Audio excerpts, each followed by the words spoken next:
into campground. Never had any idea of carrying the running away slaves over the river. Even though I was right there by that big river, it never got in my mind to do something like that. But one night I met a girl who wanted to cross the river, and she was awful pretty. And soon she was telling me how to get across, how to go, when to leave. Well, I had to think about it.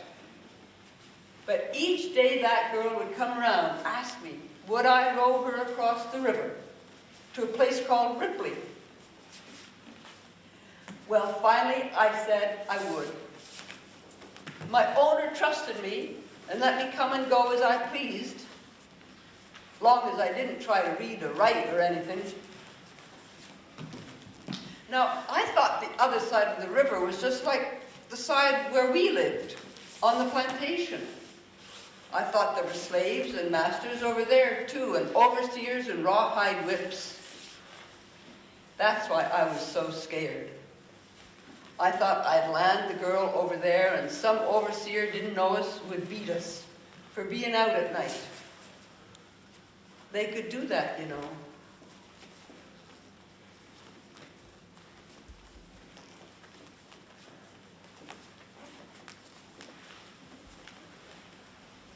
Oh, it was a long time rowing in the cold with me worrying. But pretty soon I see a light way up high. And when I got to it, there were two men. They reached down and grabbed the girl. Then one of the men took me by the arm and said, "You about hungry?" And if he hadn't been holding me, I would have fell out of that rowboat. Well, that was my first trip. I was scared for a long time after that. But pretty soon I got over it, as other folks asked me to take them across the river. 2 and 3 at a time, I'd take them. I got used to making 3 or 4 trips every month. Now, it was funny. I never saw the passengers after that first girl. We went at night to be sure no slave catchers would follow us there, and I took them on the nights when the moon was not showing. It was cloudy, and I always met them in the open. So I never saw them, couldn't recognize them, couldn't describe them.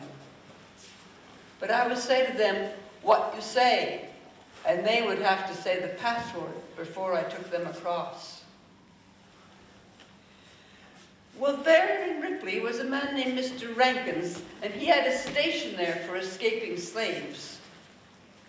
Mr. Rankins had a big light about 30 feet high up, and it burned all night. Ohio was a free state, so it meant freedom for slaves if they could get across to that bright flame. Finally, late one night, me and my wife went.